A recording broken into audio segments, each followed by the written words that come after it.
Hello नमस्कार, मैं आपका अपना अमित कुमार। आज की इस वीडियो में हम अपने टॉपिक टेंस को आगे बढ़ाने वाले हैं। अगर अपने टॉपिक के बारे में बात करें तो अपना प्रेजेंट टेंस कंप्लीट हो चुका है, उससे संबंधित एमसीक्यूज है, पीवाईक्यूज है, वो कंप्लीट हो चुकी है। अगर बात करें अपने पास्ट टेंस के बारे में तो वो भी कंप्लीट हो चुका है, उससे संबंधित एमसीक्यूज पीवाईक्यूज भी कंप्लीट हो चुकी है। अगर आज की इस वीडियो में बात करें तो अपने टेंस का जो अंतिम प्रकार है फ्यूचर टेंस, इसको अपन कंप्लीट करने वाले हैं। और फ्यूचर टेंस से संबंधित सारे तथ्य और सारे जो उसके प्रयोग है, उपयोग है, यानी यूजेस है, वो आज की इस वीडियो में हम कंप्लीट करने वाले हैं। तो अपने इस वीडियो को शुरू करें इससे पहले आप लोगों से एक बात कहना चाहेंगे, अगर आप हमारे चैनल पे हमारे वीडियोस देख रहे हैं, वीडियोस पसंद आ रहे हैं, हमारे चैनल को सब्सक्राइब कीजिए, वीडियो को लाइक कीजिए, शेयर कीजिए, साथ ही आप बेल आइकन को भी ऑन रखें ताकि मेरे वीडियोस की नोटिफिकेशन सबसे पहले आप लोगों के पास पहुंचे। अब ज्यादा समय नहीं लेते, शुरू करते हैं आज का टॉपिक। और जो टॉपिक है वो मैंने बता दिया है कि क्या पढ़ने वाले हैं, टेंस पढ़ने वाले हैं।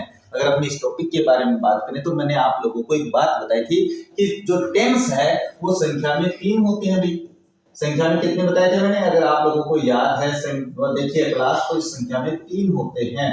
अगर अपन बात करें नंबर 1 के बारे में, देखो मैं आपको थोड़ी सी डिटेल बता देता हूँ, ऐसे ऐसे आपको याद आ जाएगा कि हाँ सर आपने बताया था कि मैंने जो संख्या में 3 बताए थे उसमें नंबर 1 पे बताया था प्रेजेंट टेंस, याद आ गया होगा।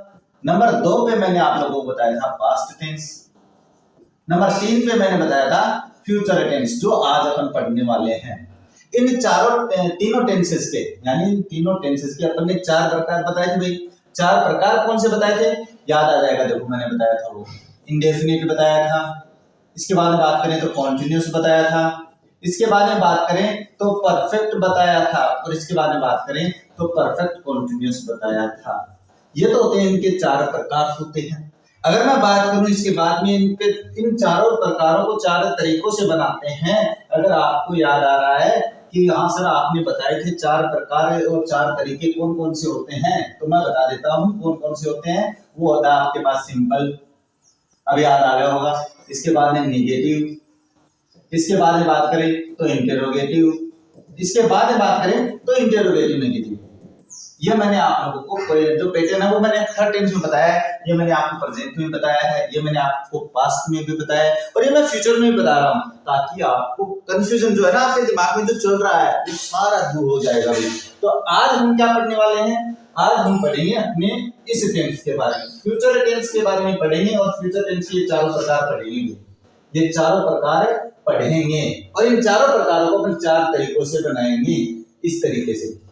तो अब आपको ये जो पेड़ मैंने बनाया है, ये जो पैटर्न मैंने बनाया है, अब आपको समझ में आ गया होगा। इसका मतलब क्या हुआ कि अब अपन जब फ्यूचर टेंस शुरू करने वाले हैं तो फ्यूचर टेंस का सबसे पहले अपन कौन सा पढ़ेंगे, इंडेफिनिट पढ़ेंगे, और इंडेफिनिट को 4 नियमों में यानी इन 4 तरीकों में अपन बांट लेंगे। बस उसके बाद में कॉन्टिन्यूअस में आएंगे, उसके बाद परफेक्ट में, उसके बाद परफेक्ट कॉन्टिन्यूअस में आएंगे। तो अब अपना जो टेंस शुरू करने वाले हैं वो कौन सा शुरू करने वाले हैं भाई, वो शुरू करने वाले हैं अपन ये फ्यूचर इंडेफिनिट, क्योंकि आपके पास पहला यही तो आएगा ना, फ्यूचर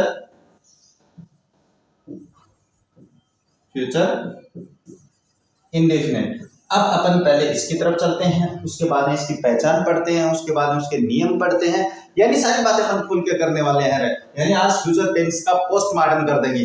पोस्टमार्टम जानोगे ना, हाँ पोस्टमार्टम कर देंगे, और ऐसा पोस्टमार्टम करेंगे कि आपको इसके हर एक अंग का पता चल जाएगा। जैसे डॉक्टर को पता चलता है ना, वैसे आज आप लोगों को पता चलने वाला है कि फ्यूचर टेंस में क्या है। तो देखो मैंने बताया आप लोगों को फ्यूचर टेंस, और फ्यूचर टेंस की बात करें तो सबसे पहले अपन पढ़ेंगे फ्यूचर इंडेफिनिट। अब देखो मैंने आप लोगों को प्रत्येक टेंस की सबसे पहले पहचान बताई है हिंदी में। देखो हिंदी में पहचान कहीं नहीं पूछने वाले हैं आप लोगों से कि भाई इस टेंस की पहचान बताओ, आप तो हिंदी में कहीं नहीं पूछने वाले हैं ये बात। तो फिर भी आपको पता होना जरूरी है। क्यों पता होना जरूरी है, क्योंकि मेरे जैसा ज्ञानी आएगा वो यही पूछेगा कि टेंस पढ़ लिए, बोला हाँ पढ़ लिए, बोले बता हिंदी में पहचान क्यों है फ्यूचर इंडेफिनिट की, जना क्यों बताओगा, है ना, जना समस्या आ जाएगी। इसलिए पहचान पता होना जरूरी है। और इसकी जो हिंदी में पहचान होती है वो होती है गा, ये और गी। इसका मतलब जानते हो क्या होता है पहचान जो बताते हैं, इसका मतलब होता है जिन हिंदी वाक्यों के अंत में गा, ये, गी आ जाता है वो वाक्य आपके पास फ्यूचर इंडेफिनिट का होता है। अब फ्यूचर इंडेफिनिट के बारे में बात बता देते हैं। ये इंडेफिनिट का मतलब क्या होता है, अनिश्चित फ्यूचर होता है। भाई क्या होता है, अनिश्चित फ्यूचर होता है। अब ये अनिश्चित फ्यूचर का होने का मतलब क्या होता है, अनिश्चित भविष्य बोल देता हूँ भाई। आप कहोगे सर एक शब्द हिंदी में एक शब्द अंग्रेजी में बोल रहे हो, अब इसके बारे में अनिश्चित भविष्य के बारे में बात करेंगे अपन। अब अनिश्चित भविष्य क्या होता है? ऐसा कार्य जो अपने कल मतलब फ्यूचर अब के बाद में होगा, लेकिन कब होगा, क्या होगा, कैसा होगा, यानी अपने पास कोई तरीका पता नहीं होगा भाई कि कब हो रहा है, ऐसे कोई संकेत नहीं होगा उसमें, बस हाँ होगा। मैं कल बोलता हूँ कि कल प्रधानमंत्री आएंगे, अब गागेगी आया है, अब वो कब आएंगे कोई निश्चित समय नहीं दिया हुआ ना, कोई पहचान नहीं, बस हाँ भाई आएंगे, सुबह आएंगे, शाम को आएंगे, वो अनिश्चित भविष्य होता है। अब बात करते हैं कि जब फ्यूचर इंडेफिनिट होता है, इसकी दो हेल्पिंग वर्ब होती है, ध्यान में रखना, और कंप्लीट फ्यूचर टेंस में यही दो हेल्पिंग वर्ब रहेगी। अब आप कहोगे सर ये तो आप गलत बता रहे हो, विल या शैल के साथ वर्ब की फर्स्ट फॉर्म आएगी, कौन से टेंस में? फ्यूचर इंडेफिनिट में। अब बात करते हैं विल और शैल के बारे में, तो एक बात ध्यान में रखना, कंप्लीट फ्यूचर टेंस में, चाहे फ्यूचर इंडेफिनिट हो, चाहे फ्यूचर कंटीन्यूअस हो, चाहे फ्यूचर परफेक्ट हो, चाहे फ्यूचर परफेक्ट कंटीन्यूअस हो, उन सभी में अपने पास विल शैल ही हेल्पिंग वर्ब होगी। अब आप कहोगे सर आप तो ये क्या बता रहे हो, सभी में एक ही हेल्पिंग वर्ब? देखना मैं बताऊंगा कि एक ही हेल्पिंग वर्ब कैसे रहेगी, ये ध्यान में रखना मेरी बात। अब बात करते हैं विल और शैल के बारे में, कि जो विल है इसका प्रयोग किसके साथ होगा, और जो शैल है इसका प्रयोग किसके साथ होगा, ये भी तो पता होना जरूरी है ना आप लोगों को। इसके बारे में देखो बात करते हैं, तो शैल का प्रयोग है वो कहाँ होगा और विल का प्रयोग कहाँ पे होगा। तो आई और वी के साथ एक बात ध्यान में रखना मेरी, आई और वी के साथ आपको शैल का प्रयोग करना है, बाकी सभी कर्ता के साथ विल का प्रयोग करेंगे। अपने फ्यूचर इंडेफिनिट की बात कर रहा हूं, जब अपन मॉडल्स में आएंगे ना, मॉडल पढ़ाएंगे आप लोगों को, इसके बाद मॉडल ही शुरू करेंगे, जो मॉडल पढ़ाएंगे उसमें आपको थोड़ा सा कंफ्यूजन होगा, वो मैं वहीं पे दूर कर दूंगा ना, यहाँ पे इतना नहीं है, अभी तो अपन फ्यूचर टेंस है ना वो पढ़ रहे हैं। अब बात करते हैं, देखो ये जो फ्यूचर इंडेफिनिट है, पहला प्रकार है फ्यूचर का, इसको कितने तरीकों से बनाएंगे? 4 तरीकों से बनाएंगे, मैंने 4 तरीका बताया आप लोगों को, सिंपल, नेगेटिव, इंटरोगेटिव। तो इसमें जो सिंपल वाक्य का नियम बनेगा वो क्या बनेगा? वो बनेगा आप लोगों के पास सब्जेक्ट प्लस विल या शैल प्लस वर्ब की फर्स्ट फॉर्म प्लस ऑब्जेक्ट, ये होता है।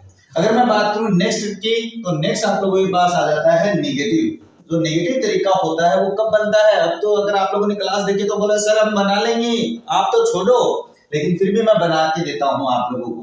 वो बनता है आपके पास हेल्पिंग वर्ब के जस्ट बाद में नोट लगाने से वाक्य नेगेटिव बन जाता है। तो देखो मैंने विल शैल के बाद में नोट लगा दिया है, इसके बाद में आपको वर्ब की फर्स्ट फॉर्म लिखनी है, इसके बाद में ऑब्जेक्ट लिखना है और वाक्य को कंप्लीट कर देना है। अब अगर मैं बात करूं कि इंटरोगेटिव यानी जो तीसरा तरीका है सर वो कैसे बनेगा, तो वो बना है आप लोगों के पास इंटरोगेटिव। तो मैंने एक बात बताई थी, याद आ गया होगा कि जो अपनी हेल्पिंग वर्ब होती है उसको कर्ता से पहले लिखना है और कुछ नहीं करना है। जैसे मैं यहाँ से ये जो विल शैल है या ये विल शैल है इसको कर्ता से पहले लिख दूंगा, वाक्य इंटरोगेटिव हो जाएगा। अब ध्यान से सुनना मेरी बात को, देखो मैं बना रहा हूँ ना, यहाँ पे मैं लिख देता हूँ विल और यहाँ पे मैंने लिख दिया शैल, ये मैंने कर्ता से पहले लिख दिया। अब ये मैं कर्ता से पहले ले आया तो कर्ता यहाँ पे आएगा कि नहीं आएगा? यहाँ पे आ गया सर, बिल्कुल आ गया। इसके बाद जो बचा है वो सारा नियम ऐसा कैसा लिख देंगे और इंटरोगेटिव मार्क लगा देंगे अंत में, वाक्य हो गया इंटरोगेटिव। अगर अपन बात करें नेक्स्ट प्रकार जो तरीका होता है वो कौन सा होता है सर, वो मैंने बताया है, तो वो मैंने बताया इंटरोगेटिव नेगेटिव। अब इंटरोगेटिव नेगेटिव की बात करें तो जो इंटरोगेटिव बनाया है इसमें सब्जेक्ट के बाद में नोट लगा दो, बाकी इंटरोगेटिव नेगेटिव बन जाएगा। तो क्या हो जाएगा आपके पास रूल सब्जेक्ट विल या शैल प्लस सब्जेक्ट, और इस सब्जेक्ट के बाद में देखो मैंने नोट लगा दिया है, इसके बाद में वर्ब की फर्स्ट फॉर्म लिख दिया है, इसके बाद में ऑब्जेक्ट लिख दिया, इंटरोगेटिव मार्क लगा दिया, वाक्य हो गया कंप्लीट। तो ये जो 4 तरीके हैं यानी फ्यूचर इंडेफिनिट को बनाने के जो ये 4 तरीके हैं वो मैंने आप लोगों को बता दिए हैं। अब ये नियम है वो आपको ध्यान में रखना है, इनका स्क्रीनशॉट ले लेना, इससे अपन जो फ्यूचर टेंस है वो कंप्लीट कर देंगे। इन्हीं नियमों में कुछ थोड़ा बहुत चेंज करेंगे, बाकी सारे ये नियम होने वाले हैं। अब देखो बात करते हैं क्या यूज ऑफ फ्यूचर इंडेफिनिट, जो आपके लिए सबसे इंपॉर्टेंट पार्ट होता है वो यही होता है कि एक टेंस का प्रयोग कहाँ पे करेंगे वो आपको आना जरूरी है। बाकी नियम तो आप लोगों को ऐसे दिमाग में नहीं भी है तो भी आप सही कर दोगे, हेल्पिंग वर्ब की आदत होगी। अब देखो अगर इसके बारे में बात करें तो इसका जो प्रयोग है, सबसे पहला जो प्रयोग होता है यानी यूज ऑफ फ्यूचर इंडेफिनिट, यानी कि हाँ सर यहाँ पे अपने फ्यूचर इंडेफिनिट को प्रयोग क्यों करेगा, तो उसका वैलिड कारण होना चाहिए भाई। आप कहीं क्लास देख रहे हो, मैंने देखी है क्लास, वहां पे ना वो जो वैलिड कारण होता है ना, एक रीजन होता है, वो कारण नहीं बताते वहां पे। मैं आप लोगों को हर एक एग्जाम्पल का कारण बताता हूँ कि यहाँ पे फ्यूचर इंडेफिनिट ही क्यों होगा। अगर ऐसे नहीं ध्यान में आ रहा तो मेरी एमसीक्यूज की क्लास है, पीवाईक्यूज की क्लास है, वो देखना। आपको हर एक एग्जांपल में मैंने समझाया है, उस एग्जांपल को पढ़िए। अब बात करते हैं, देखो इसका पहला प्रयोग तो अपन करेंगे ओपन कंडीशन में।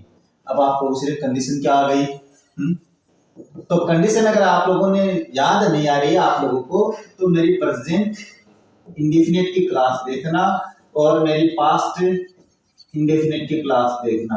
इसमें मैंने आप लोगों को क्लास वो समझाई है, एक कंडीशन समझाई हुई है ना, कोई दिक्कत नहीं है, मैं यहाँ पे भी समझाने वाला हूँ। तभी तो देखो ओपन कंडीशन जो होती है ना, पहले इसका रूल पता होना जरूरी है, बाद में आप लोगों को बताऊंगा कि एग्जाम्पल कैसे आते हैं। इसका रूल क्या होता है, इसका रूल होता है इफ सब्जेक्ट प्लस वर्ब की फर्स्ट फॉर्म प्लस एस या ES plus object comma subject plus will plus verb की फर्स्ट फॉर्म प्लस ऑब्जेक्ट, ये रूल होता है अपने पास। अब एग्जामिनर क्या पूछता है आप लोगों से, एग्जामिनर ये पूछेगा कि आप लोगों को या तो ये वाक्य कंप्लीट देगा, है ना, इसके बारे में वर्ब भरवाएगा, या ये कंप्लीट देके आपसे ये कंप्लीट ये भरवाएगा। यानी कहने का मतलब इन दोनों में से एक वाक्य कंप्लीट होगा आप लोगों के पास। ये याद आ रही है याद नहीं आ रही मेरी बात, मैंने अपनी क्लास में समझाया था। अब आपको अगर ये नियम ध्यान में है तो मैंने उस समय बताया था कि ओपन कंडीशन में इफ वाला वाक्य है वो प्रेजेंट इंडेफिनिट में बनता है, और जो मेन क्लोज होता है उसमें विल प्लस वर्ब की फर्स्ट फॉर्म आती है। अब यहाँ पे ये जो विल है ये मोस्टली विल होता है, लेकिन यहाँ पे हम किसी भी मॉडल का प्रयोग कर सकते हैं। यानी यहाँ पे केम भी आ सकता है, यहाँ पे में भी आ सकता है, यहाँ पे सेल भी आ सकता है, लेकिन आपको कंडीशन दिखाने के लिए मेरे हिसाब से आपको केवल विल का प्रयोग करना होता है। दिमाग में रखना मेरी बात को। अब एग्जाम में आपसे एग्जाम्पल पूछे जाएंगे, यानी जो आपके एग्जाम में क्वेश्चन आएंगे वो किस तरीके से आने वाले हैं उसके बारे में देखो बात करते हैं। सर अपन फ्यूचर टेंस पढ़ रहे हैं तो मैं इफ वाला वाक्य वो कंप्लीट बनाऊंगा, वो कंप्लीट करेंगे, ध्यान में रखना। फिर ये भी समझा दूंगा भाई, चिंता मत करो। जैसे if you come early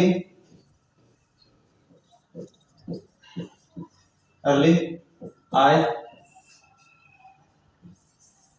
give you a surprise।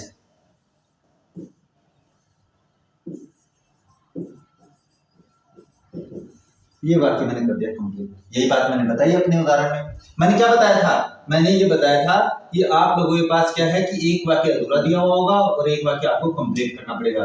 कौन सा, देखो इसमें इफ वाला वाक्य है वो कंप्लीट दिया हुआ है। देखो इफ दिया हुआ है ये रहा, सब्जेक्ट दिया हुआ है ये रहा, वर्ब की फर्स्ट फॉर्म प्लस एस करता है बहुवचन होने पे वर्ब में एस नहीं जुड़ा है, इसके बाद अदर वर्ड आ गया, कोमा लगा दी, ये कोमा आ गई, इसके बाद सब्जेक्ट आ गया। अब आपको देखो क्या करना है। अब अगर आप लोगों के पास इफ वाला वाक्य प्रेजेंट इंडेफिनिट में है तो बाद वाले वाक्य में आपको विल प्लस वर्ब की फर्स्ट फॉर्म करनी है, और विल प्लस वर्ब की फर्स्ट फॉर्म किस में आती है, फ्यूचर इंडेफिनिट में आती है। मैंने शुरू में बताया आप लोगों को, नहीं ध्यान में आया, ये देखो मैंने ये बता रखा है यहाँ पे, ये रहा विल या सेड के साथ वर्ब की फर्स्ट फॉर्म आएगी, ये हो गया। अब जब आपको ये पता चल गया कि भाई वाक्य अपने पास ये इफ वाला है वो प्रेजेंट इंडेफिनिट में है, तो इसमें आपको करना क्या है, इसमें आपको कुछ नहीं करना है, केवल ये भर देना है कि विल। अब वैसे मैंने क्या बताया है, विल गिव, मैंने बताया था कि आई और वी के साथ आपको सेल का प्रयोग करना है, लेकिन कंडीशन में मैंने एक अभी बता दिया है कि यहाँ पे मोस्टली अपन किसका प्रयोग करेंगे, विल का ही प्रयोग करेंगे। अगर आप यहाँ पे सेल का प्रयोग कर देते हो तो कोई गलत नहीं होता है, लेकिन कंडीशन के लिए आपको हमेशा मेरी बात मानो तो विल का प्रयोग करना है, इतना ज्यादा सोच विचार नहीं करनी है। आप किसी भी कंडीशन का वाक्य उठा के देख लेना, आपके पास एग्जाम में आया तो भी देख लेना, वहां पे विल का ही प्रयोग करवा रहे हैं आप लोगों से, तो ये बात में ध्यान में रखना। तो पहला एग्जांपल मेरे हिसाब से आ गया होगा समझ में, तो दूसरा बनवाते हैं, तब आपको और ज्यादा बेहतर तरीके से समझ में आने वाला है। एग्जांपल लिखते देखो, if your brother helps me I this, और ब्रैकेट में मैंने कर दिया help him in his bedtime। चलो मैं ये कर देता हूँ, कोई बात नहीं है। एग्जाम्पल कितना ही बड़ा हो जाए कोई फर्क नहीं पड़ने वाला है। एग्जाम्पल क्या लिखा है मैंने? एग्जाम्पल लिखा है कि if your brother helps me. ये एग्जाम्पल ध्यान में देने ना, ध्यान देने वाली बात है। If your brother helps me, कौन सा नियम फॉलो हो रहा है? If your brother helps me, अगर तुम्हारा भाई मेरी सहायता करता है, I dare help him in his bed time, तो मैं भी उसकी बुरे समय में मदद करूंगा। खुली शर्त का मतलब यही होता है, ओपन कंडीशन का मतलब यही होता है, अगर तुम ऐसा करते हो तो मैं ऐसा करूंगा, ऐसा होगा।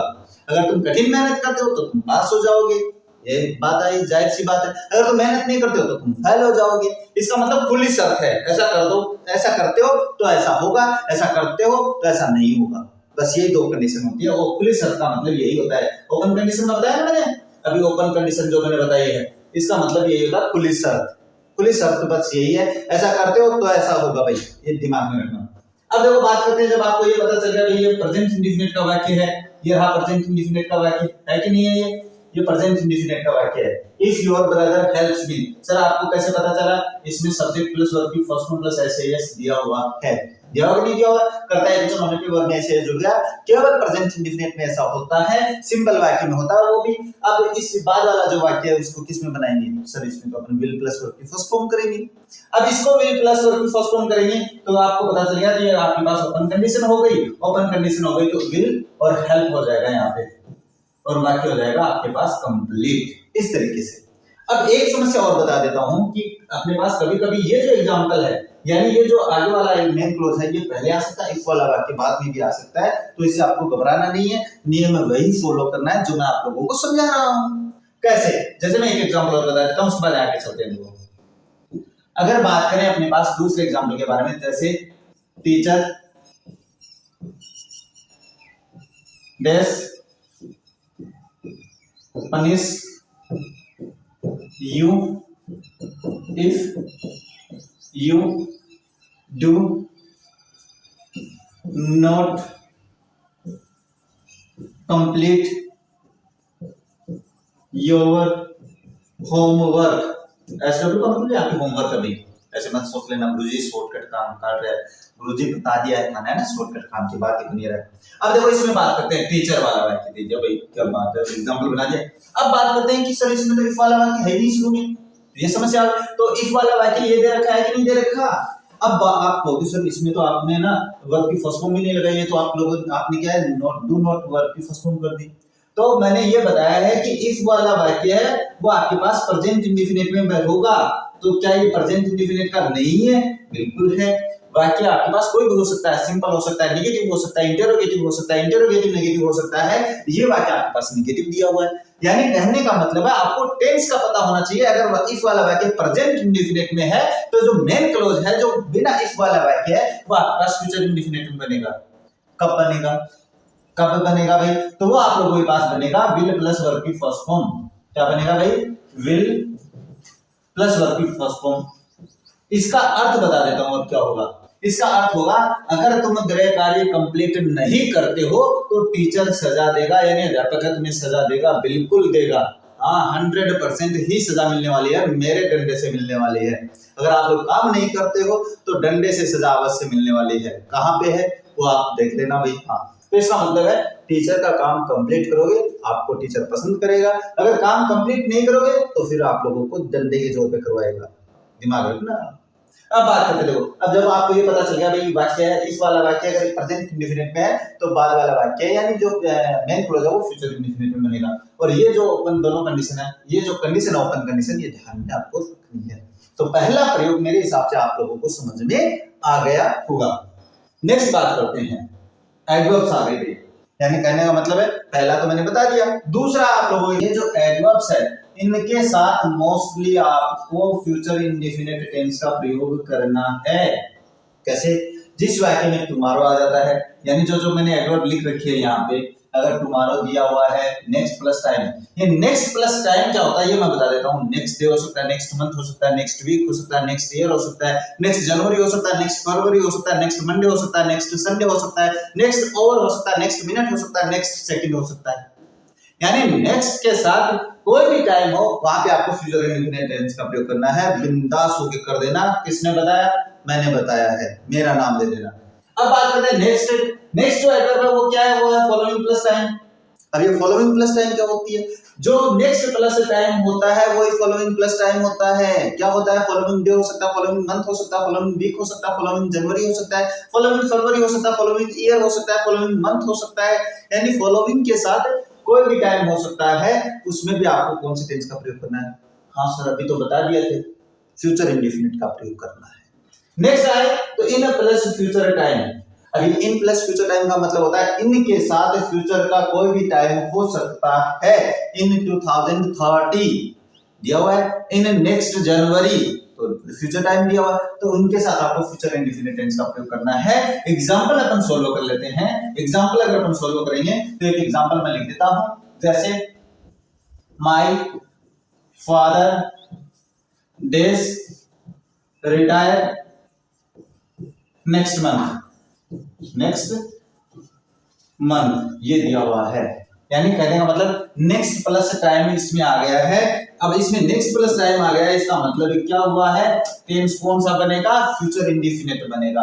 अब आपको ये पता ध्यान में आ गया फ्यूचर इंडेफिनिट का बनेगा। कौन सा वाक्य है? सिंपल वाक्य है सर।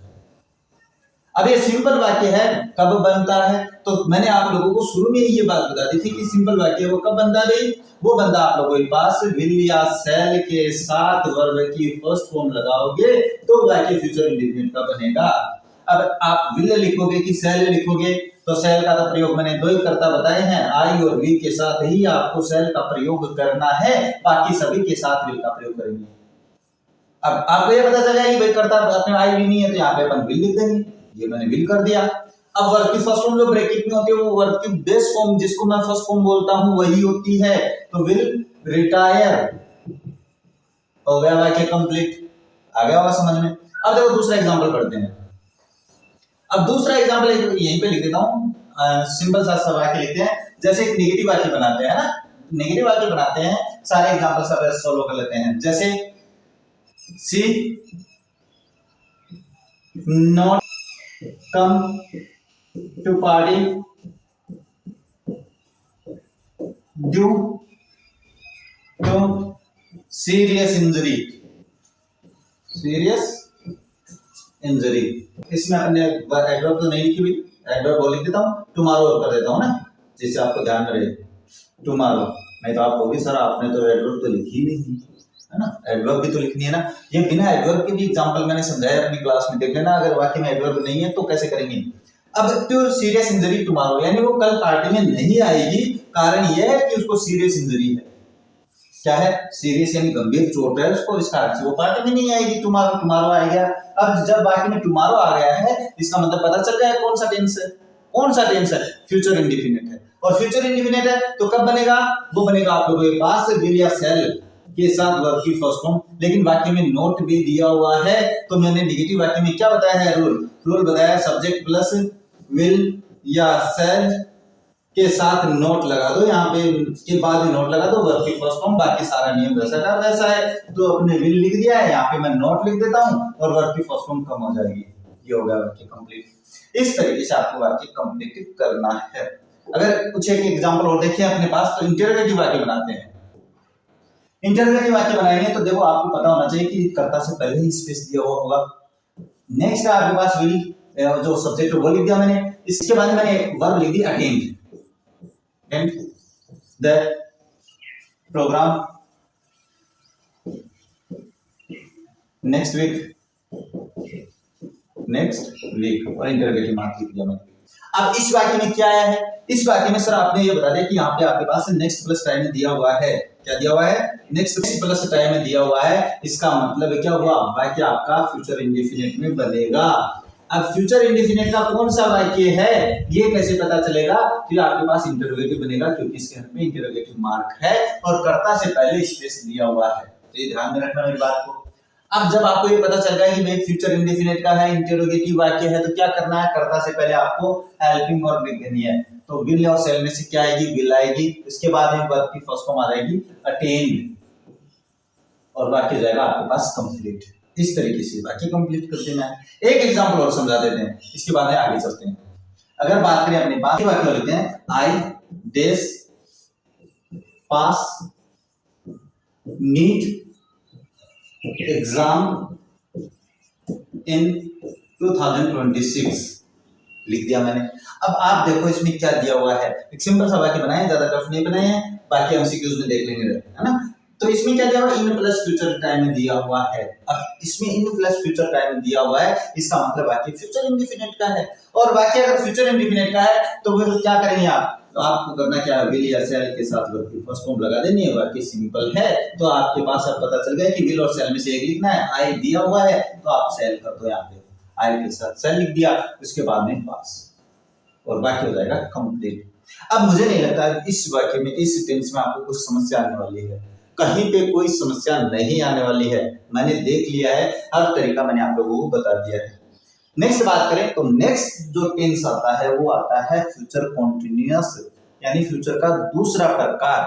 अब दूसरे प्रकार के बारे में बात करें तो सबसे पहले जो मैंने बताया है, आप लोगों को पहचान पता होना जरूरी है। तो इसकी जो पहचान होती है वो होती है रहा होगा, रहा होगा, रही होगी और रहे होंगे, ये होती है रहे होंगे। अब ये कॉन्टिन्यूअस का मतलब क्या होता है, मैंने आप लोगों को पहले भी समझाया था, प्रेजेंट में भी समझाया, पास्ट में भी समझाया, अभी भी समझा रहा हूँ। कॉन्टिन्यूअस का मतलब होता है जारी रहना, जारी, और फ्यूचर का मतलब होता है भविष्य, यानी ऐसा कार्य जो भविष्य में काम है वो जारी रहेगा, है ना, ये ध्यान में रखना। अब जारी रहेगा कैसे रहेगा वो बात तो अपन आगे करने वाले हैं, लेकिन एक एग्जांपल बताता हूं। जैसे कल मैं तुम्हारा यहाँ पे इंतजार कर रहा होऊंगा, है ना, तो मैंने बात बताई, कर रहा होऊंगा का मतलब फ्यूचर में मैं ऐसा काम कर रहा होऊंगा भाई, ये ध्यान में आया नहीं है। वह कल तुम्हारा इंतजार कर रहा होगा भी हो सकता है ना। तो कर रहा होगा, वो जो रहा होगा वो आपके पास फ्यूचर कंटीन्यूअस है, यानी काम की कंटिन्यूटी बताते हैं। एक्शन जो होता है यानी कार्य जो होता है वो जारी रहना से दिखाया जाता है फ्यूचर कंटीन्यूअस में। अब वो कैसे दिखाएंगे वो मैं आप लोगों को बता देता हूँ। पहचान आपको आ रही है, नहीं आ रही, कोई फर्क नहीं पड़ने वाला है, ये दिमाग में रखना। ध्यान क्या रखना है, यूज ऑफ द टेंस याद रखना है। अब बात करते हैं, मैंने बताई थी हेल्पिंग वर्ब। अब सर हेल्पिंग वर्ब तो आपने विल शैल ही बताई है, बिल्कुल मैं वही लिखूंगा यहाँ पे, विल और शैल। लेकिन लेकिन लेकिन लेकिन क्या है, यहाँ अपन बी का प्रयोग और करेंगे और उसके बाद में वर्ब की फर्स्ट फॉर्म प्लस आईएनजी लगा देंगे, है ना। तो ये थोड़ा सा समझाना पड़ेगा आप लोगों को, क्यों। अब देखो अपने पास कोई पूछे इसमें फ्यूचर कंटीन्यूअस की हेल्पिंग वर्ब क्या होती है, तो आपको यही बताना विल शैल होती है। लेकिन इसके साथ अपन बी का प्रयोग करेंगे, क्यों करेंगे ये मैंने अपनी हर क्लास में समझाया है। इसका कारण आपको कहीं नहीं मिलने वाला है, 100% नहीं मिलने वाला है। ध्यान से सुनना मेरी बात को। देखो बी क्यों करते हैं, टेंस पढ़ रहे हैं कॉन्टिन्यूअस, फ्यूचर कॉन्टिन्यूअस। अब कॉन्टिन्यूअस जो टेंस होता है वो कब बनता है, जब वाक्य में बी प्लस वर्ब की फर्स्ट फॉर्म प्लस आईएनजी आती है। अब आप कहोगे सर बी तो अपने पास्ट कॉन्टिन्यूअस में नहीं पढ़ा, प्रेजेंट कॉन्टिन्यूअस में नहीं पढ़ा। अरे पढ़े हैं, मैंने वहां पे भी समझाया था। बी जो वर्ब होती है उसके 8 रूप होते हैं, is, am, are, was, were, be, being और बीइंग, ये होते हैं इसके रूप। अब ये जो तीन थी अपन ने ये पढ़ लिया अपने पास्ट में, प्रेजेंट कॉन्टिन्यूअस में, ये पास्ट कॉन्टिन्यूअस में। अब बात करते हैं कि इनका प्रयोग हम सहायक के रूप में करते हैं, यानी हेल्पिंग वर्ब के साथ में इनको जोड़ के अपन कोई टेंस बनाते हैं। अब आप यहाँ पे ये तो लिख नहीं सकते, ये तो आएगी नहीं, ये तो अपने पास जो main verb, main helping verb वो है, ये आएगी, ये आएगी, तीनों में से अपन को एक लेना है, क्योंकि बी वर्ब तो चाहिए अपन को कॉन्टिन्यूअस बनाने के लिए। अब आपके पास टेंस है फ्यूचर कॉन्टिन्यूअस, फ्यूचर कॉन्टिन्यूअस है, तो फ्यूचर कैसे बनेगा, वो बनेगा आपके पास विल या शैल के साथ, विल या शैल के साथ वर्ब की फर्स्ट फॉर्म लगाओगे तो ये तो बनेगा, तो ये बनेगा ना, हाँ सर तभी बनेगा। तो देखो ये वर्ब की फर्स्ट फॉर्म होती है बी, बी वर्ब की फर्स्ट फॉर्म होती है, तो आई विल और शैल के साथ ये रही वर्ब की फर्स्ट फॉर्म, तो फ्यूचर हो गया टेंस। अब बी के साथ ये रही वर्ब की फर्स्ट फॉर्म प्लस आईएनजी, तो हो गया फ्यूचर कॉन्टिन्यूअस। अब आप कहोगे सर यहाँ पे बीइंग का प्रयोग क्यों नहीं कर रहे हैं, बीइंग का इसलिए नहीं कर रहे हैं क्योंकि विल या शैल के साथ हमेशा वर्ब की फर्स्ट फॉर्म आती है, ये तो आईएनजी वाली फॉर्म है, और इसका प्रयोग क्यों नहीं कर रहे हैं? इसका ये नहीं करे कि वर्ब की थर्ड फॉर्म है, तो यहाँ पे आपके पास इसलिए अपन बी का प्रयोग करेंगे फ्यूचर कॉन्टिन्यूअस में। अब ये बात कहीं नहीं आने वाली आप लोगों के पास, मुझे पता है, मैंने देखी है सारी क्लासेस, है ना। तो ध्यान में रखना मेरी बात को जो मैंने समझाई यहाँ पे कि बी का प्रयोग क्यों कर रहे हैं, ये किसी से पूछना भी, इसलिए यहाँ पे बी का प्रयोग क्यों होता है ना, ध्यान में रखना। अब बात करते हैं इसके रूल्स के बारे में। जो अपने फ्यूचर इंडेफिनिट का बनाया है सेम वही रूल बनेंगे, बस बी का प्रयोग कर देंगे एक चीज में। सिंपल वाक्य का बताऊं तो इसका रूल होता है सब्जेक्ट प्लस विल या shall plus be plus verb की first form plus ING plus object और फुल स्टॉप मार्क। हो गया कंप्लीट। नेक्स्ट बात करें तो नेक्स्ट आता है नेगेटिव। नेगेटिव में विल शैल के बाद नोट लगा दो, बाकी नेगेटिव हो जाएगा, तो हो जाएगा सब्जेक्ट प्लस विल या shall plus not plus be plus verb की first form plus ING plus object और वाक्य फुल स्टॉप मार्क लगाएंगे, वाक्य हो जाएगा कंप्लीट। नेक्स्ट बात करें तो नेक्स्ट आता है आप लोगों के पास इंटरोगेटिव। इंटरोगेटिव में मैंने क्या किया था फ्यूचर इंडेफिनिट में, विल शैल को करता से पहले लिखा था, तो मैं यहाँ पे लिख देता हूँ विल या शैल, इसके बाद में सब्जेक्ट, इसके बाद में जो बचा है वो लिखेंगे बी, उसके बाद में वर्ब की फर्स्ट फॉर्म, उसके बाद में आईएनजी और उसके बाद में ऑब्जेक्ट और इंटरोगेटिव मार्क और वाक्य हो जाएगा कंप्लीट। अब बात करते हैं इंटरोगेटिव नेगेटिव के बारे में। तो जो इंटरोगेटिव बनाया है इसमें सब्जेक्ट के बाद में नोट लगा दो। अब बच्चे क्या करते हैं मोस्टली कुछ बी के बाद में नोट लगा देते हैं, तो ये गलत हो जाता है। तो आपको तो केवल मैंने बताया कि सब्जेक्ट के बाद में नोट लगाना होता है, तो विल या shall plus subject plus not plus be plus verb की फर्स्ट फॉर्म प्लस आईएनजी और प्लस ऑब्जेक्ट और इंटरोगेटिव मार्क और वाक्य हो जाएगा कंप्लीट। यानी ये जो चारों नियम है इनका स्क्रीनशॉट रख लो, ये ध्यान में रखना है। अगर याद है तो बहुत अच्छी बात है, नहीं तो आपको इसको नोट करना है। नोट कर लोगे ज्यादा बेटर रहेगा। अब बात करते हैं इसके आगे। तो ये जो नियम है इन्हीं के आधार पे अपन इनका प्रयोग है और यूजेज है वो पढ़ने वाले हैं। यूज ऑफ फ्यूचर कॉन्टिन्यूअस, सबसे छोटा यानी कहने मतलब फ्यूचर टेंस बहुत छोटा सा टेंस है पूरे कंप्लीट, यानी future indefinite continuous perfect continuous. बहुत ही सिंपल तरीके से समझाने वाला हूं। यूज ऑफ फ्यूचर कॉन्टिन्यूअस की बात करें तो इसमें केवल आपके पास 3-4 एडवर्ब है, 3 एडवर्ब है, इनको ध्यान में रखना है और कुछ नहीं करना है। अब देखो ये एग्जांपल है ना, मैं 3 तरीकों से बनाने वाला हूं। सबसे पहले तो आपको एडवर्ब्स जिनके साथ आपको फ्यूचर कॉन्टिन्यूअस टेंस का प्रयोग करना है। इसकी बात करें तो देखो नाउ, एट दिस टाइम और एट दिस मोमेंट, ये 3 तो याद रखना है। इनके साथ फ्यूचर टाइम, फ्यूचर टाइम का मतलब होता है future indefinite adverb. Future indefinite में जो एडवर्ब पड़ी है वो साथ में आएंगी। अगर ये दोनों साथ में है यानी तीनों में, इन तीनों में से एक और एक ये कोई भी हो सकती है, तो आपको फ्यूचर कॉन्टिन्यूअस टेंस का प्रयोग करना है, अन्यथा नहीं करना है। देखो मैं एग्जांपल समझाऊंगा तब समझ में आने वाला है। एग्जांपल की बात करते हैं। देखो एक वाक्य लिखते हैं, आई डेस टीच यू नाउ टुमारो। अब ये मैं एक खास बात और बताने वाला हूं इस वाक्य में। अब देखो इस वाक्य में 2 चीजें दी हुई हैं आप लोगों के पास। दो क्या क्या दी हुई है सर आप बताओ।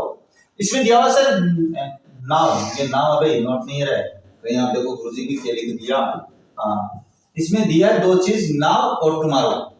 अब 2 चीजें हैं, 2 एडवर्ब है, एक तो नाउ दिया हुआ है तो ये रहा नाउ, और एक टुमारो दिया हुआ है, इसका मतलब होगा फ्यूचर टाइम। अब अगर ये दोनों हैं तो आप फ्यूचर कॉन्टिन्यूअस टेंस का प्रयोग करोगे, अन्यथा नहीं कर सकते हो। देखो मैं कारण सही समझाने वाला हूं।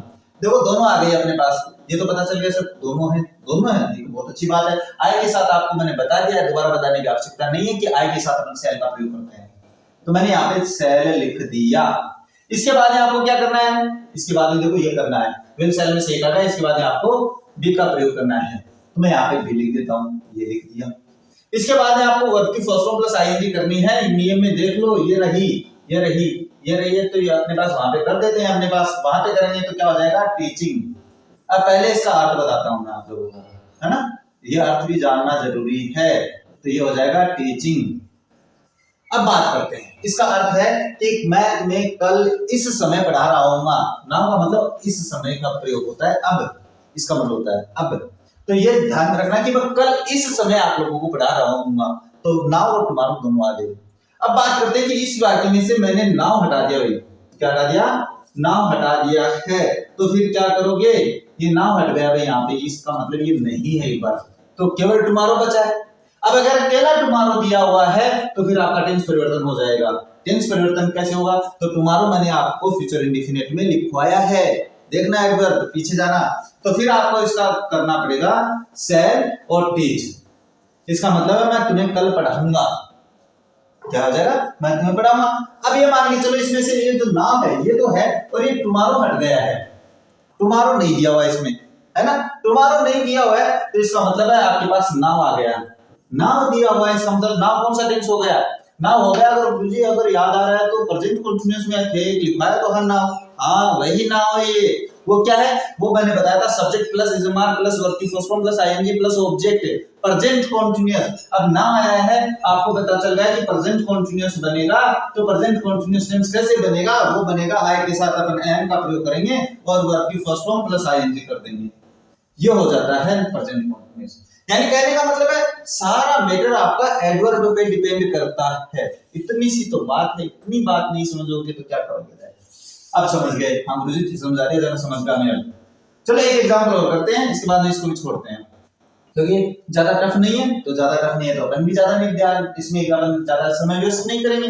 जैसे मैंने वो दोनों एडवर्ब एक साथ लिखी थी ना, अब मैं एक एग्जांपल लेता हूं, एट दिस टाइम, साथ लिख देता हूं, नहीं तो गुरुजी था तो राइटिंग को नहीं समझ में आ रहा, at this time my mother, एक सिंपल सा वाक्य लिखेंगे, ज्यादा टफ नहीं लिखेंगे, कुक फूड फॉर मी, चलो टुमारो कर देता हूं या नेक्स्ट डे, जो भी हो नेक्स्ट डे कर देता हूं, नेक्स्ट डे, और वाक्य को कर दिया कंप्लीट, हो गया। अब देखो इसमें दो चीजें क्या दी हुई है, अब इसका मतलब है क्या हुआ है, इसका मतलब हो गया कि आप लोगों को दोनों पूरा वाक्य कंप्लीट पढ़ना है। पूरा वाक्य कंप्लीट पढ़ेंगे तो पता नहीं क्या क्या हो जाता है बीच में, हाँ पूरा वाक्य पढ़ेंगे तो देखो एट दिस टाइम भी दिया हुआ है और नेक्स्ट डे भी दिया हुआ है, सॉरी तो दो चीजें आ गई, दोनों चीजें आई हुई है, एट दिस टाइम और नेक्स्ट डे। इसका मतलब है क्या हुआ है, इसका मतलब एक आसान सी भाषा में आपको भाषा बताता हूँ, उसके बाद देखो आपको समझ में आने वाला है। एक आसान सी भाषा बताएं तो अगर आपके पास present continuous plus future indefinite, future indefinite से क्या बनेगा, इससे बनेगा फ्यूचर कॉन्टिन्यूअस, क्या बनेगा सर तो गणित पढ़ा लगा, फ्यूचर कॉन्टिन्यूअस।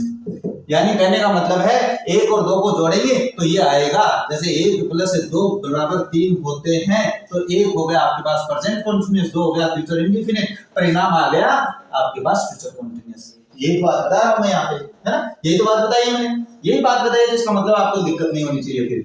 तो अब आपको ये पता चल गया कि सर इसमें फ्यूचर प्रेजेंट कॉन्टिन्यूअस और फ्यूचर इंडेफिनिट दोनों है, दोनों है, तो इसका मतलब आप इसको फ्यूचर कॉन्टिन्यूअस में बनाओगे। मैंने अपने बराबर वाला तो हटा दिया भाई, फ्यूचर कॉन्टिन्यूअस। अब जब आपको पता चल गया कि वाक्य फ्यूचर कॉन्टिन्यूअस का बनेगा, तो बनेगा कैसे, बनेगा कैसे, तो वो कारण मैंने आप लोगों को समझा रहा है। जिस वाक्य में विल या शैल के साथ आप विल लगा दोगे तो उसके साथ आपको वर्ब की फर्स्ट फॉर्म प्लस आईएनजी जोड़ देनी है, वाक्य बन जाएगा फ्यूचर कॉन्टिन्यूअस का। इतना पता चल गया तो आप तो बंद कर ही देंगे, हाँ मुझे अब कर देना, आप तो बिल्कुल ही नहीं छोड़ा। तो माय मदर, इसके बाद में मदर के साथ अपन विल का प्रयोग करेंगे, इसके साथ विल लगाएंगे और कुक में अपन आईएनजी जोड़ देंगे तो हो जाएगा कुकिंग, और बाकी हो गया कंप्लीट। समझ में आ गया होगा आप तो, हाँ मुझे आ रहा बिल्कुल। अब देखते हैं आगे एग्जांपल और बनाएंगे, आगे एग्जांपल। अब इसके एग्जांपल से और अपन अपनी एमसीक्यूज में देख लेंगे भाई, है ना, इसमें ज्यादा एग्जांपल लाने की संभावना भी नहीं होती है। नेक्स्ट जो टेंस आता है वो आता है आपके पास फ्यूचर परफेक्ट, परफेक्ट। अब आप बोलोगे सर परफेक्ट क्या होता है, तो मैं आप लोगों को याद दिला देता हूं, मैंने प्रेजेंट परफेक्ट में भी पढ़ाया है, मैंने पास्ट परफेक्ट में भी पढ़ाया है। परफेक्ट का मतलब क्या होता है, पूर्ण होता है। क्या होता है इसका मतलब, इसका मतलब पूर्ण होता है। फ्यूचर का मतलब होता है भविष्य, यानी ऐसा भविष्य कार्य जो भविष्य में पूरा हो चुका होगा, बस इतनी सी बात है। जैसे कल मैं आप लोगों को टेंस पढ़ा चुका होऊंगा, इसका मतलब तो ये होता है। दूसरा, जैसे कल हम ये कार्य पूरा कर चुके होंगे, तो जिस वाक्य की पहचान मैं अभी बताने वाला हूं, जिस वाक्य के अंत में चुका होगा, चुकी होगी, चुके होंगे आता है, वो वाक्य आपका फ्यूचर परफेक्ट का होता है। इतनी सी तो बात है, इतनी सी बात है, तो इसकी हिंदी पहचान बता देता हूं। जिस वाक्य के अंत में चुका होगा, चुकी होगी, और चूके होंगे होंगे, ये इसकी पहचान होती है। यानी जिन वाक्य के अंत में ये आ जाते हैं वो वाक्य आपके पास फ्यूचर परफेक्ट का होता है। अब हिंदी की पहचान के बारे में मैं हमेशा कहता हूँ कोई काम नहीं आने वाली है, लेकिन मेरे जैसा ज्ञाता आएगा वो यही पूछेगा फ्यूचर परफेक्ट की पहचान क्यों हो रहा है, जरा आपको बताइए यार, ध्यान रखना। अब बात करते हैं हेल्पिंग वर्ब। तो हेल्पिंग वर्ब तो मैंने बता दिया आप लोगों को, कंप्लीट फ्यूचर टेंस में आपके पास दो ही हेल्पिंग वर्ब है, वो है विल और शैल। ये हो गया। अब आपको इसे विल शैल लिख गया आपको, तो इसके साथ अपन एक और जोड़ देंगे हैव, इसके बाद में वर्ब की थर्ड फॉर्म लिख देंगे, बाकी हो जाएगा फ्यूचर परफेक्ट का। अब आपको कारण से कि ये हैव ही क्यों ले रहा हूं ये आपको समझाना ही पड़ेगा, क्योंकि मुझे पता है ये कहीं पर भी नहीं समझाने वाले हैं आप लोगों को। अब देखो बात करते हैं, अपन टेंस पढ़ रहे हैं फ्यूचर परफेक्ट, यानी वाक्य फ्यूचर का भी होना चाहिए और प्लस परफेक्ट का भी होना चाहिए। और परफेक्ट कब बनता है ये मैंने आप लोगों को बताया। आप लोगों के पास जब वाक्य में हैज या हैव या हैड के साथ वर्ब की थर्ड फॉर्म हो तब ही वाक्य आपके पास फ्यूचर परफेक्ट का बनता है। अब आप कहोगे सर यहाँ पे हैव ही क्यों लिए हैं, यानी वाक्य को परफेक्ट बनाने के लिए मैं बात बताने वाला हूं। हैज, हैव और हैड तीन है, अब ये तीनों के साथ परफेक्ट बनता है, अपन को बढ़ाना है फ्यूचर परफेक्ट। तो आप कहोगे सर ये हैज क्यों लिया, यहाँ पे हैव क्यों लिया, हैज क्यों नहीं लिया, इसका कारण भी बताऊंगा। हैड क्यों नहीं लिया, इसका कारण भी बताऊंगा। कारण तो बताएंगे भाई, कारण मेरे पास हर चीज का है। आप पूछ के लो, किसी से भी पूछो, आप कहीं पे कोई समस्या है मेरे पास आ जाओ, कारण से एक्सप्लेन करेंगे उसको।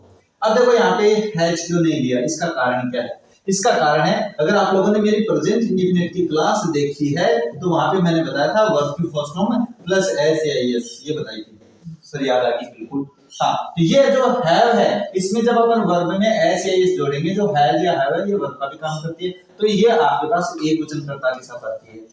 अब विल और शैल के साथ हमेशा वर्ब की प्लूरल फॉर्म, जो वर्ब की फर्स्ट फॉर्म होती है, जो कि प्लूरल फॉर्म में होती है वही लिखी जाती है। तो यहाँ पे अगर अपन बात करें तो वो जो वर्ब आएगी प्लूरल फॉर्म में वो हैव आएगी, इसलिए अपन यहाँ पे हैव का प्रयोग करेंगे। अब दूसरी समस्या हो जाएगा कि सर हैड क्यों नहीं करोगे, इसका कारण भी तो पता होना चाहिए। तो हैड नहीं होने का कारण है, हैड यहाँ पे वर्ब की सेकंड फॉर्म है और विल शैल के साथ हमेशा वर्ब की फर्स्ट फॉर्म आती है। तो आ गया होगा समझ में अब हैव क्यों आया। हैव का प्रयोग क्यों कर रहे हैं ये बात पूछने वाली है।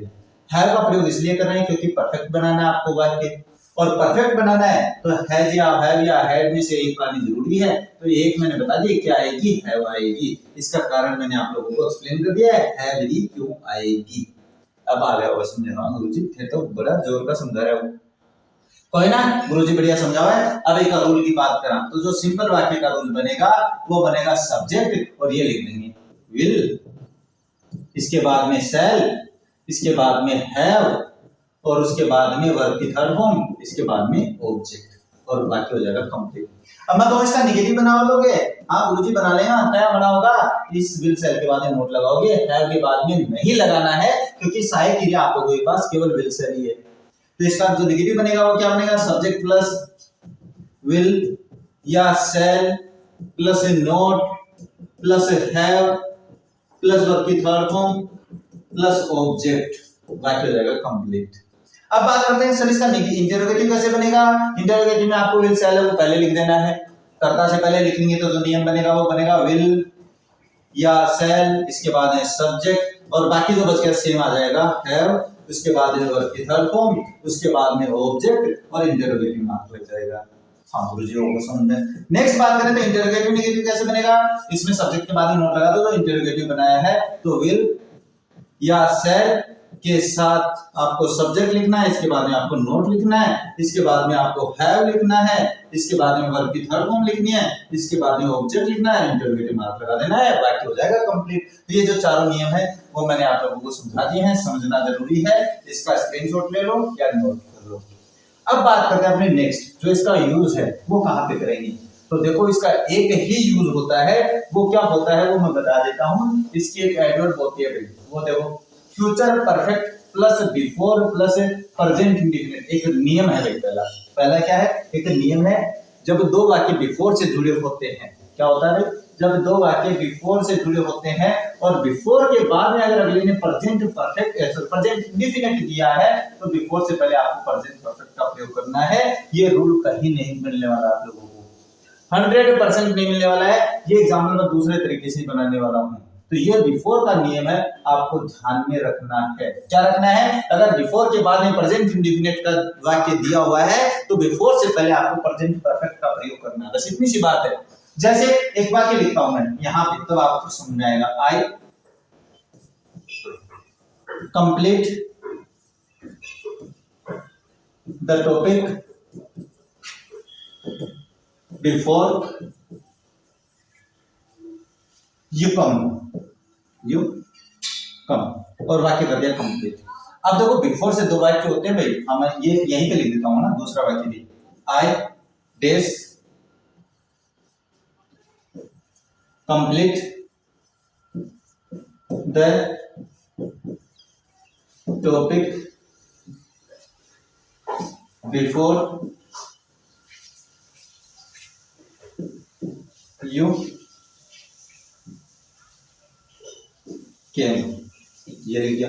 अब एक एग्जांपल यही लिखूंगा भाई मैं दोबारा, यही एग्जांपल दोबारा एक एग्जांपल अलग से लिखेंगे और ये ऐसे लिख दूं मैं, सेम लिखूंगा मैं ना, ज्यादा ऐसे अपने घुमाने वाली बात ही नहीं करने वाला हूं। Complete the topic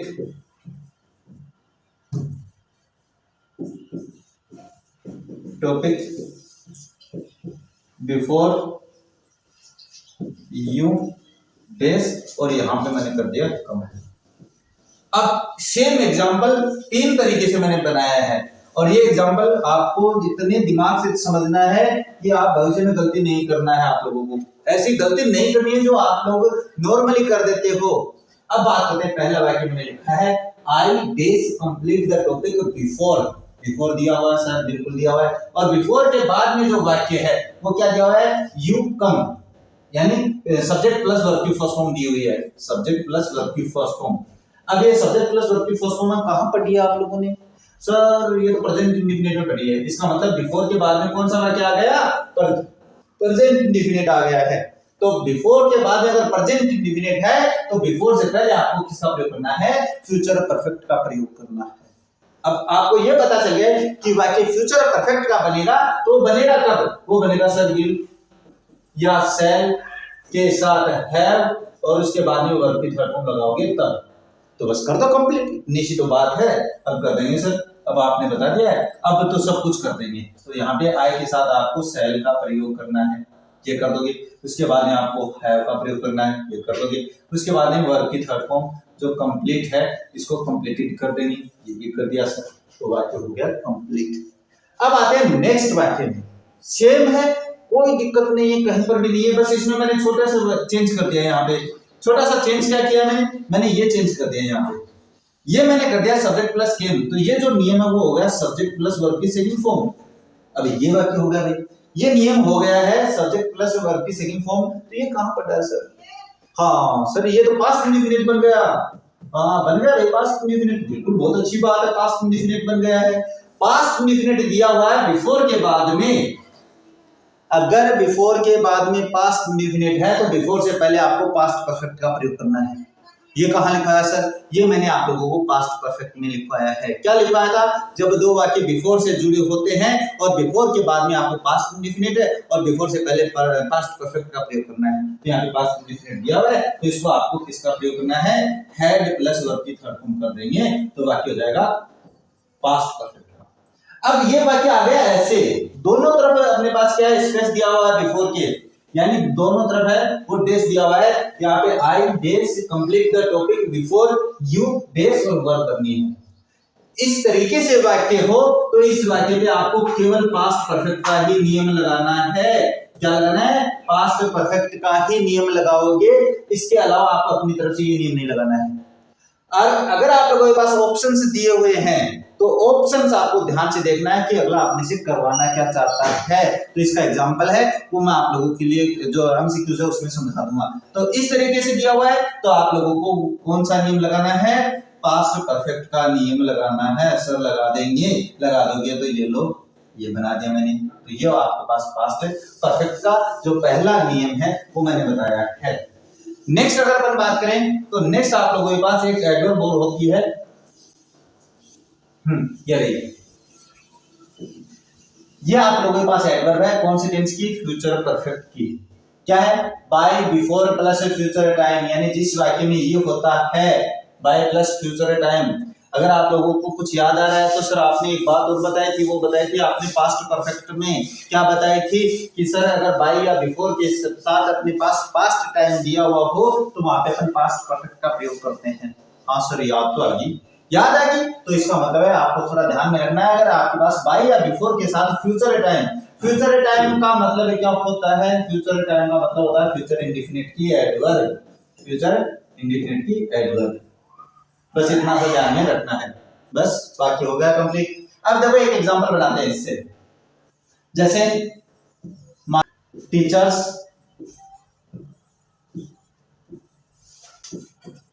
revise the syllabus twice before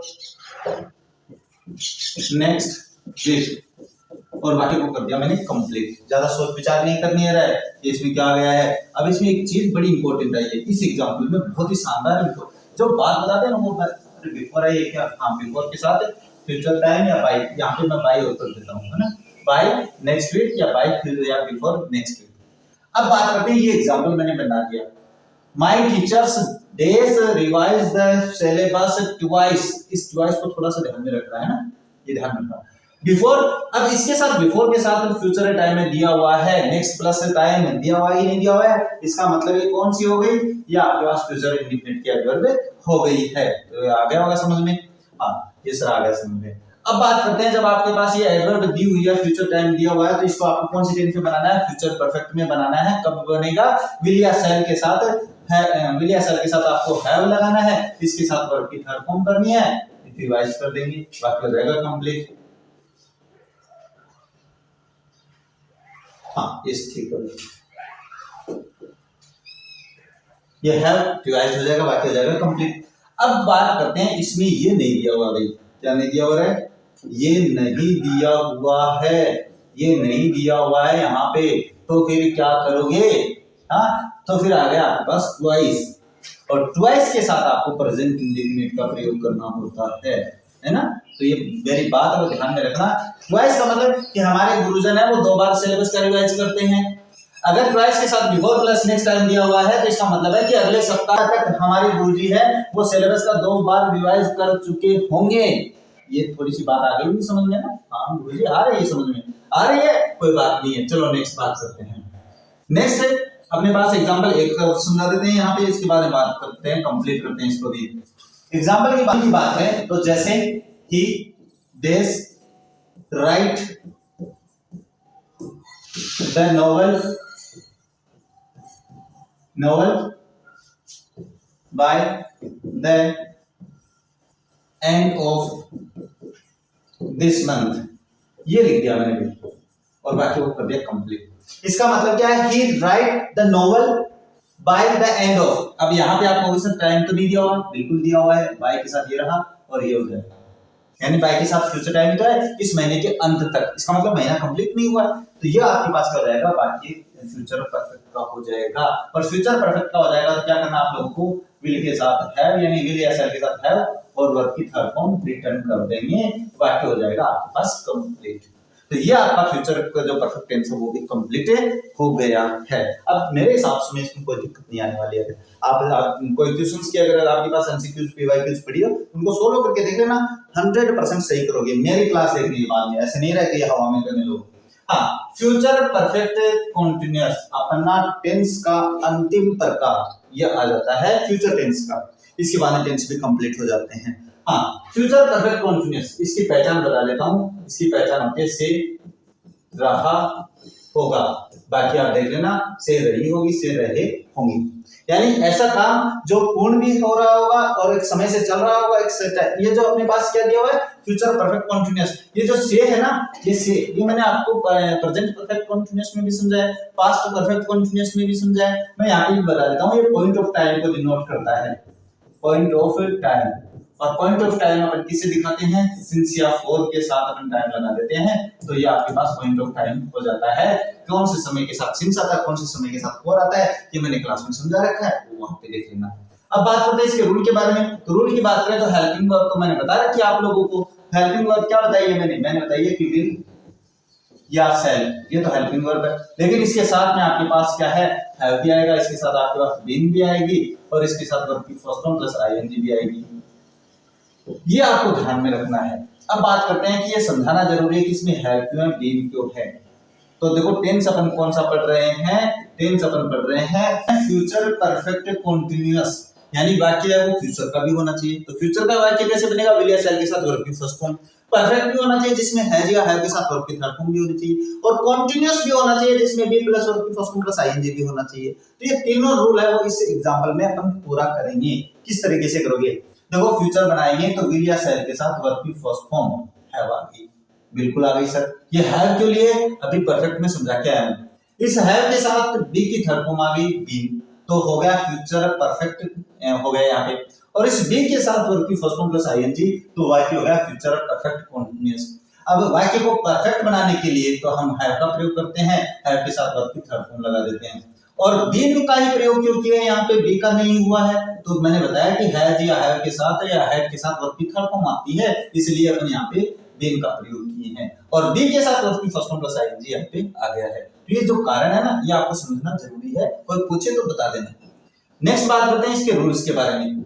अगर रूल्स की बात करें तो जो सिंपल वाक्य का रूल बनेगा वो बनेगा आप लोगों के पास सब्जेक्ट, अभी जो हेल्पिंग वर्ब मैंने बता दिया विल या सेल, इसके साथ आपको हैव का प्रयोग करना है, इसके साथ आपको बीन का प्रयोग करना है, इसके बाद में वर्ब की फर्स्ट फॉर्म प्लस आईएनजी करनी है, इसके बाद में आपको ऑब्जेक्ट लिखना है, इसके बाद में पॉइंट ऑफ टाइम दिखाने के लिए सिंस या फॉर प्लस टाइम भी करना है, सिंस या फॉर प्लस टाइम भी करना है। ये वाक्य आपका होगा सिंपल वर्ब। सर गुरुजी इतना बड़ा रूल, अरे कोई ज्यादा बड़ा नहीं है, बस हेल्पिंग वर्ब भी तो चेंज करनी है आप लोगों को। अब बात करते हैं इसके नेगेटिव के बारे में। तो आपको विल या सेल के बाद में नोट लगा देना है, ध्यान में रखना मेरी बात को। तो क्या हो जाएगा, सब्जेक्ट प्लस विल या सेल प्लस नोट, और इसके बाद में सारा जो नियमों को ऐसा कैसा लिखना है, यहां तक लिख लेना है। लिख लोगे तो ध्यान में रहेगा। इसके बाद इंटरोगेटिव बनाएंगे तो आपको विल सेल और कर्ता से पहले लिख देना है, तो विल और यहाँ पे सेल, इसके बाद में आपके पास सब्जेक्ट, इसके बाद में हैव, इसके बाद में बीन, और इसके बाद में आपको रूल है वो कंप्लीट लिख देना है और इंटरोगेटिव मार्क लगा देना है। नेक्स्ट अगर अपन बात करें इंटरोगेटिव नेगेटिव की, तो इसमें आपको सब्जेक्ट के बाद में नोट लगा देना है। तो विल या shall plus subject plus not, और इसके बाद में आपको जितना कुछ लिखवा रखा है मैंने वो सारा आपको लिख देना है बीन, और इसके बाद में कंप्लीट लिख देना है और इंटरोगेटिव मार्क लगा देना है। ये नियम लिखना जरूरी है, नहीं तो गड़बड़ हो जाएगी। वो कहते हैं ना गड़बड़ हो गई, वो करनी है, वो नहीं करनी है आप लोगों को, है ना, दिमाग में रखना।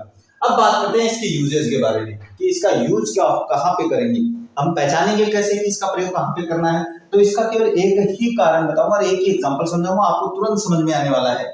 कैसे, जैसे अगर वाक्य में आपके पास क्या दिया हुआ है, सिंस या फॉर प्लस टाइम, सिंस या फॉर प्लस टाइम, अब इसके साथ आपके पास फ्यूचर टाइम में भी दिया हुआ होगा, तब ही आपके पास क्या है, फ्यूचर परफेक्ट कंटीन्यूअस टेंस का बनता है। अगर ये दोनों चीजें हैं तो आपको फ्यूचर परफेक्ट कंटीन्यूअस टेंस बनाना है, अन्यथा नहीं बनाना है। मैं एक एग्जांपल को आपको 3 तरीके से बना के दिखाता हूं। एग्जांपल ऐसा लिखेंगे कि आप सोचोगे गुरुजी एक एग्जांपल में 3 बता दिया। हाँ गुरुजी बता सकते हैं। देखो एग्जांपल लिखते हैं, we prepare for the program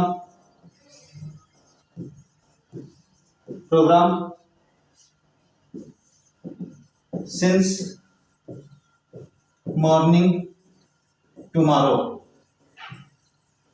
अब इस बात वाक्य में एक बात ध्यान में रखनी है, ये टुमारो शुरू में हो सकता है, कोई फर्क नहीं पड़ने वाला है, सिंस मॉर्निंग भी शुरू में हो सकता है, यानी ये दोनों टाइम है, अपने आगे पीछे भी हो सकते हैं, लगातार आए, एक पास पास आए, ऐसा कोई जरूरी नहीं है। तो ये तो मैंने बता दिया भाई, यानी टुमारो यहाँ भी हो सकता है या टुमारो यहाँ पे सिंस मॉर्निंग वहां पे हो सकता है, तो इससे कोई फर्क नहीं पड़ने वाला है। आपको तो देखना है कि ये दोनों टाइम है कि नहीं है। तो since morning plus future time दोनों दिए हुए हैं। अब जब अपने पास दोनों दिए हुए हैं तो क्या करोगे, तब आप करोगे फ्यूचर परफेक्ट कंटीन्यूअस टेंस। वो कब बनेगा, वो बनेगा आपके पास विल या सेल, तो वी के साथ सेल बताया मैंने आपको शुरू में बता दिया, इसके साथ है इसके साथ बीन और उसके साथ वर्ब की फर्स्ट फॉर्म प्लस आईएनजी। बोलो गुरुजी इतनी बड़ी कैसे करेंगे, तो करनी पड़ेगी, है ना, फ्यूचर परफेक्ट कंटीन्यूअस टेंस। अब एक बात बताते हैं, अगर इस वाक्य में आपके पास टुमारो नहीं है, अब टुमारो हटा दिया मैंने, है ना, टुमारो हटा दिया मैंने यहाँ पे। अब जब मैंने टुमारो हटा दिया है यहाँ पे, तो फिर क्या करोगे भैया आप, टुमारो हटा दिया मैंने, अब टुमारो नहीं है तो इसका मतलब ये यहाँ तक हो गया भाई, सिंस मॉर्निंग। अब अकेला अगर सिंस मॉर्निंग है वाक्य में, तो इसके लिए मैंने आप लोगों को बताया भाई, क्या बताया कि अगर अकेला सिंस मॉर्निंग है तो आपको वाक्य में प्रेजेंट परफेक्ट कंटीन्यूअस टेंस का प्रयोग करना है, तो फिर आपके पास हो जाएगा हैव बीन और प्रिपेयरिंग, यह हो गया। लेकिन अगर इस वाक्य में सिंस मॉर्निंग हट जाता है ना, क्या हट जाता है, सिंस मॉर्निंग हट गया है, यहाँ पे ये मान के चलो केवल क्या दिया हुआ, टुमारो दिया हुआ है, तो अभी पढ़ के आए हैं टुमारो के बारे में कि टुमारो किस में आता है, वो आता है बस फ्यूचर इंडेफिनिट में। तो फ्यूचर इंडेफिनिट में आएगा तो फिर क्या करोगे, फिर करोगे सर, फिर अपन इसको फ्यूचर इंडेफिनिट में बनाएंगे, तो फिर मैं कर दूंगा इसको विल सेल प्रिपेयर। यानी कहने का मतलब एक एग्जांपल और तीनों बता दिए मैंने। चलो इसमें तो अपने पास यहाँ पे एडवर्ब एक साथ है, एक वाक्य और समझते हैं जिसमें इसको आगे पीछे कर लेते हैं। एक एग्जांपल लास्ट है जो बताए हैं अपन आप लोगों को, तो जैसे next week I play cricket since morning, बस इतना सा बनाएंगे, ज्यादा बड़ा नहीं करेंगे एग्जांपल। यानी कहने का मतलब आपको एक एग्जांपल समझा रहा हूं कि इस तरीके से आपको ध्यान में रखना है। क्या है, नेक्स्ट प्लस टाइम दिया हुआ है, इसका मतलब फ्यूचर इंडेफिनिट, इसमें सिंस या फॉर प्लस टाइम दिया हुआ है, तो ये वाक्य आपके पास फ्यूचर परफेक्ट कंटीन्यूअस टेंस का बनेगा। और जब आपको ये पता चले ये दोनों टाइम है, फ्यूचर परफेक्ट कंटीन्यूअस का बनेगा, तो कब बनेगा, आई के साथ आप सेल लगाओगे, इसके बाद में हैव लगाओगे, इसके बाद में बीन लगाओगे, इसके बाद में वर्ब की फर्स्ट फॉर्म प्लस आईएनजी करोगे, तो ये हो जाएगा फ्यूचर परफेक्ट कंटीन्यूअस टेंस। पर बहुत बड़ा बना रहे हो, कोई दिक्कत नहीं है, ध्यान में रहेगा, एग्जांपल का रूल ध्यान में रखना, आप वाक्य सोलो कर दोगे। अभी इसमें से नेक्स्ट वीक हटा देते हैं, ये नहीं है, बाकी यहां से है आई सेल के बाद में। तो अगर अकेला सिंस या फॉर प्लस टाइम दिया हुआ है, तो फिर इस वाक्य में आपको क्या करना पड़ेगा, इसके साथ आपको प्रेजेंट परफेक्ट कंटीन्यूअस टेंस का प्रयोग करना पड़ेगा, तो हो जाएगा हैव बीन प्लेइंग, ये हो जाएगा। अब इस वाक्य में सिंस मॉर्निंग हटा देता हूं, तो फिर हो जाएगा नेक्स्ट वीक, तो फिर आपके पास क्या हो जाएगा, सेल प्ले। बस ये एडवर्ब चेंज, ये मेरा समझाने का मैटर बस इतना ही था कि आपको थोड़ा समझ में आ जाए कि अगर आपके पास सिंस मॉर्निंग केवल अकेला दिया हुआ है, ऑप्शंस वाले वाक्य की बात नहीं कर रहा हूं मैं, ऑप्शंस वाले वाक्य में आपको खुद को समझना पड़ेगा कि कौन सा करना है ना, ध्यान में रखना, वो मैं आपको एमसीक्यूज पीवाईक्यूज में समझा दूंगा कि किस तरीके से। तो अभी ये जो एग्जांपल है वो मुझे लगता है आप लोगों को समझ में टेंस है वो कंप्लीट हो जाता है। तो हमने जो फ्यूचर टेंस शुरू किया था आज, वो आपके पास कंप्लीट हो गया है।